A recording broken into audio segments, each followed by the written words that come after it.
Morning, guys. Welcome to Coffee Chat.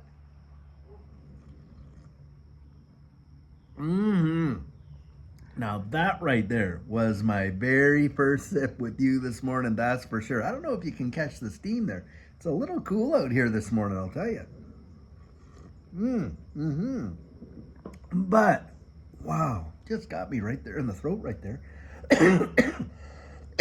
Wow, excuse me. Wow. But boy, did I ever like the taste of it. Now, I know people have said, oh my goodness, David, when you take that sip and your face all crunches up and da da da da. Yep, it's that bitter, sweet, cinnamony taste that just hits you right in the back of those taste buds. And I don't know why I love it so much, but I do, that's for sure. Guys, hope you're having an amazing, amazing Friday and hope your week has gone by just absolutely fantastic. Guys, what we're seeing in the wide world and everything that's going on, boy, oh boy, can we ever thank God that we have been insulated and away from that by having the foresight to see where we're moving and how they're moving us into it. Guys, don't kid yourself. That is a massive, massive blessing, at least in my estimation for sure.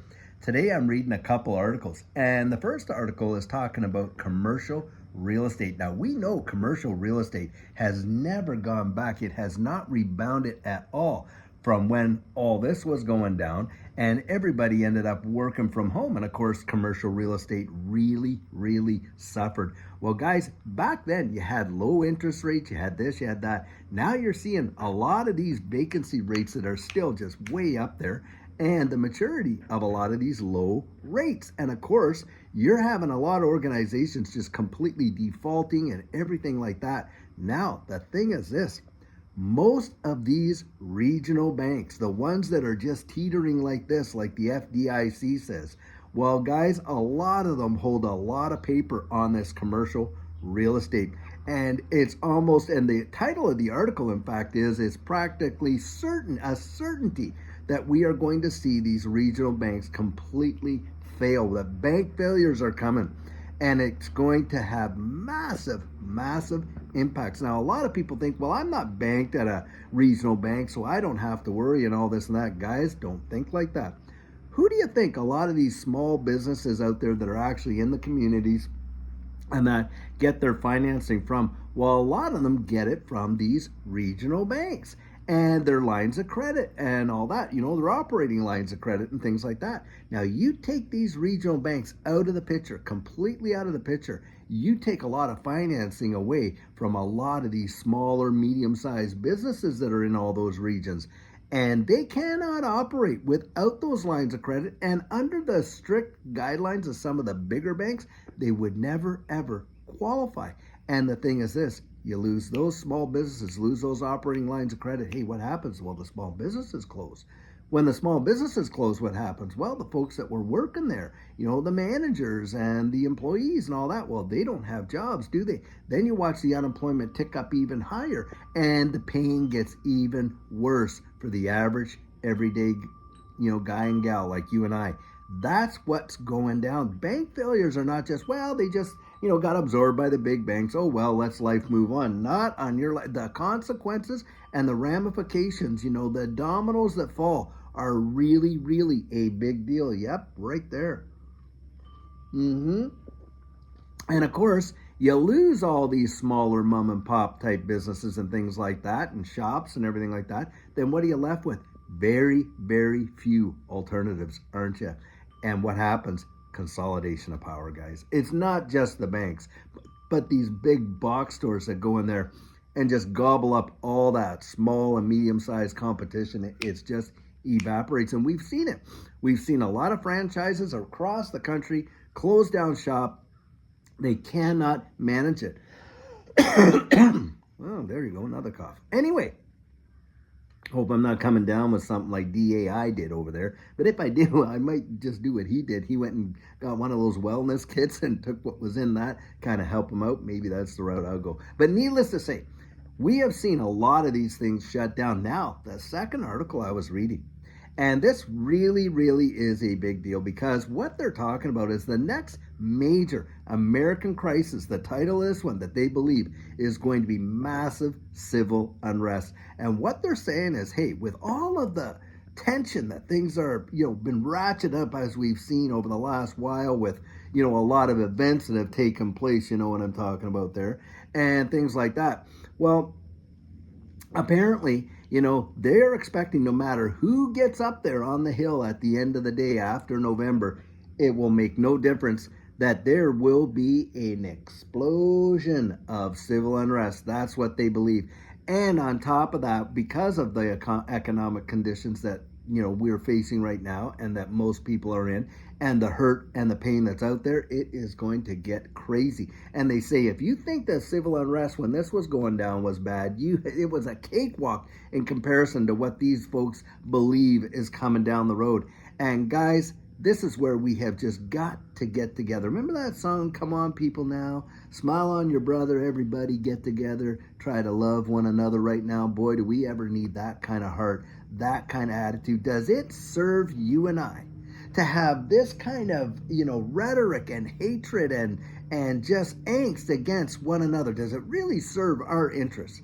When we see crowds going down streets, smashing windows, destroying property and all this and that, in their own communities, mind you, where, of course, now they can't go and utilize those shops. They can't go and do this and this and that. And you have to wonder, is it instigated? Is it reactionary? Or is it something that has been totally instigated, where you have a few instigators in there just riling people up and getting them to go out and do it. And look, in those mentalities, when you get that kind of mob mentality, it's almost like people take, their common sense and they just set it right over there on the shelf and then just act like a pack of chimpanzees locked up in a cage. And this is where you really got to think to yourself, my word, what are we allowing ourselves to come to from a societal position that we despise one another just for holding a different opinion? And then, we don't want any of this to happen. And because of that, we all need to get on the same page and have someone else tell us what that opinion ought to be, right? And if you're not in that opinion, well, you must be an enemy of the state or something like that. I mean, guys, it is truly nonsense. But this is what folks are expecting to see happen. And we just lost it. We have literally lost that decorum and that understanding. And yes, the leaders that we they say are supposedly leading us are the ones that are really creating a lot of this foment and divisiveness. I mean, you listen to the rhetoric, and I can play you a clip of all these politicians coming out and saying this person needs to be eliminated, this has to happen, put a target on their back, and on and on. And guys, don't kid yourself, it flows in both directions right there. We've got to knock that off. And you know how you knock it off? You don't support that garbage. You don't support it. You don't support people that are going to come out and campaign on that kind of a rhetoric, and a lot of them do. And the thing is this: you got one group that says, this person's so dangerous and this and that. After that person gets in, watch how dangerous they get. I'll tell you, and the stuff that they get on there. I remember someone getting up there, real famous singer, saying she really feels like blowing up that particular, place up there in Washington. And all the stuff that's allowed. It seems like one group can say whatever they want. The other group can't even whisper anything. And this is where you have just got to say, I'm not going to be a part of it. It's not going to be a part of me. This is what the scripture says. As much as it depends on you, live at peace with all people. That doesn't mean you agree with everything that everybody says, but you don't allow yourself to react in the way in which they want to drive you and react in what everybody says, do you? Guys, we have our own constitutions along with the one up there on the hill, and the Constitution starts right in here. Nobody can take that from you. See, that's the deal. That is the deal. Integrity and that kind of constitution, like Martin Luther King said, we're not judged by, what we look like on the outside, but by the constitution of our character on the inside. Guess what? Nobody gives that to you. You give it to yourself. It's a gift you give yourself. And having said that, no one can take it from you. Nobody can take it from you, guys.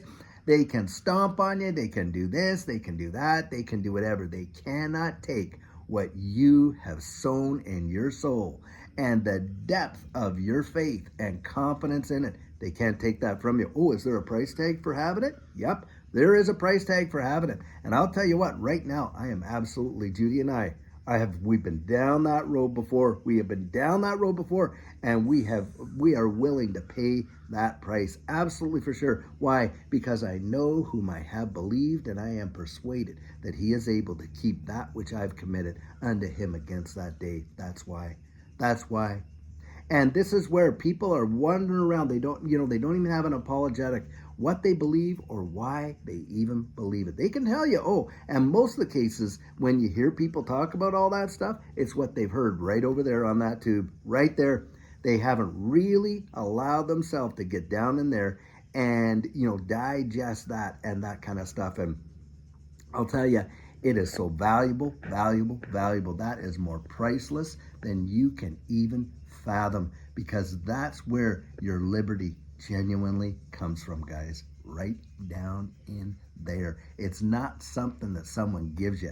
You were born with it. It is part of who you are as a creation of the living God. At least that's how I look at it. And so how I treat my fellow man and all that kind of stuff, whether he agrees or disagrees, I'll tell you what, that decision's already been made right here, right here. Don't let someone else make your decisions, guys. You go out there and you make them, and make them from what's right down in here. And that, yeah, is it hard? Oh, I'll tell you what, when you're following, when Jesus came out one time and he said, bless those that curse you, do good to those that hate you, pray for those that despitefully use you and persecute. You think your flesh wants to do that? Oh, no, it doesn't. Of course not. But hey, that's where it happens, right down in here. And I'll tell you what, the peace that it brings, you can't put a price tag on that. That's for sure. Guys, yeah, some bad days are coming, but don't let yourself get absolutely,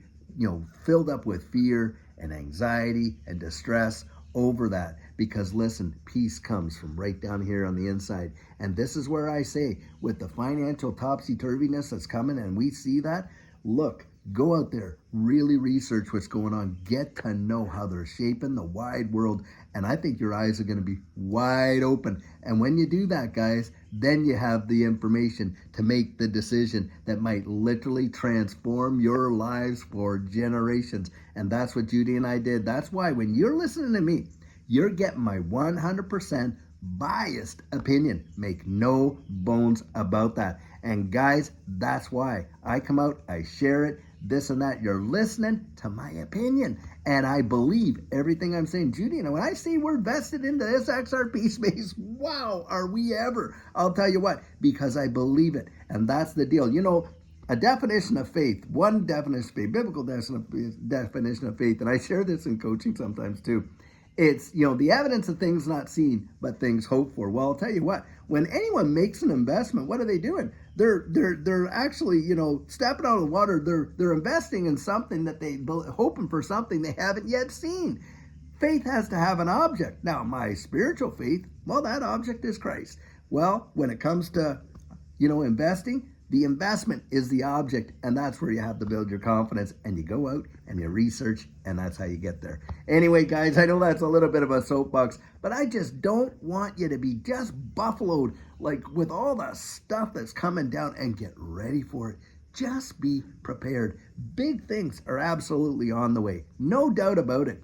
But we don't have to be, taken over by them. We can literally get on a surfboard and ride those tsunamis like crazy if we're prepared and ready for it. I sure hope you are. Well, guys, it is Friday, and that means the weekend's upon us. And I sure hope you get to spend your weekend with your family and friends. And of course, we have Saturday question and answer. Hope to really get that out. Last week, we had some stuff going on, couldn't get out. And of course, Sugar on Sunday, where we throw down some real nuggets of encouragement. I sure hope to see you guys there. But until later on today, when we have a fabulous video for you, have a great one and take care.